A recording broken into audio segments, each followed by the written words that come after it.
This is a big one, but before I jump in, I want to point out that this needs to be coupled with actual tangible action too.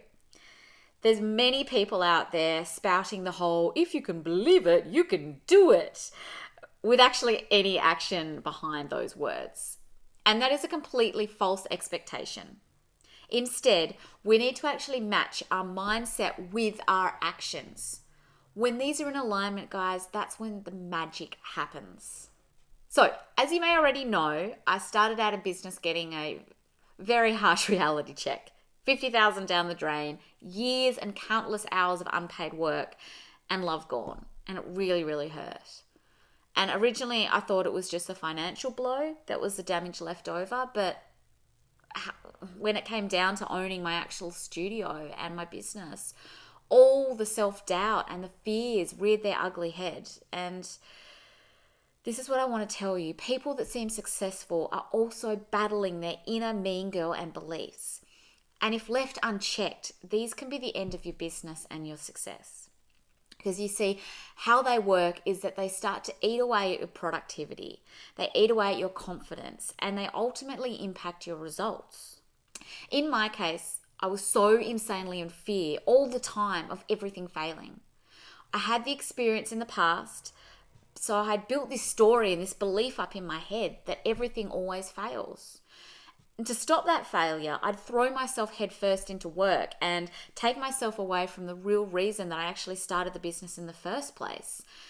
I'd work and work, and I became less and less productive. And, ultimately my health would and did really, really suffer.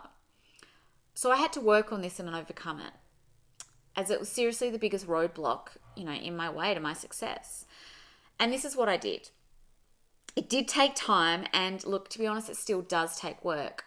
I'm mainly past it, but in those lower and darker times, this fear, it does still jump and grip my stomach. But I started by focusing on gratitude each and every day. I would go through everything that I was grateful for. So this includes my family, my friends, partner, my lifestyle, health, my job, past experiences, and my business and my clients. I would then focus 100% on the vision that I was creating. And this included seeing myself at our staff Christmas party, being excited because we had reached our, membership and our revenue goal. It was me walking out of that office door for the absolute last time and saying goodbye to all of those stupid, pointless meetings, the forced hours, the lack of actually feeling connected to the work. And it was me waking up in my bed when I want to and working on my business at home at my leisure. And then as a third step, I need to ask myself a number of questions. Firstly, what is the likelihood that this fear would actually come true? What would it require for this to actually come true? Now, the answer to this was pretty simple for me. It was do nothing, don't work on improving my business, don't seek out any guidance and any help, and spend more than I actually make.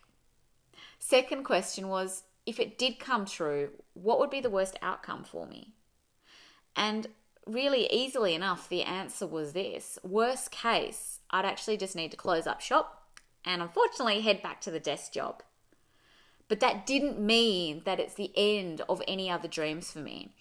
I could learn from that experience and I could look at, a different direction for my business dreams. And the third question I needed to ask was, what steps can I put in place right now to ensure or significantly reduce the likelihood of this actually happening? And my answer was simple.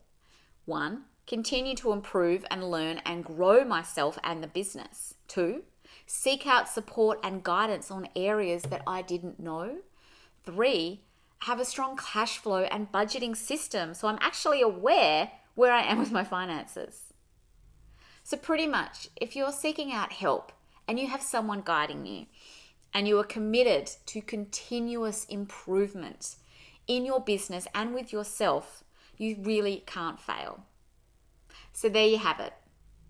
If you have big self-doubts, guys, and, I'm 100% sure that there's one of two of you that do have those there, then use these questions to help put it in perspective with the rest of your life. Secondly, guys, practice gratitude regularly, like each day. It can be a 5-minute job at the start of the day. Or, if you get into it, it can be an amazing 30-minute practice that's very much like mindfulness each day. And finally, have a strong, clear vision for your future. Know where you'll be, what you'll be doing, how you'll be feeling, who you're with, the smells, the sounds, the sights. Make it as vivid and as real as possible. And watch the magic happen.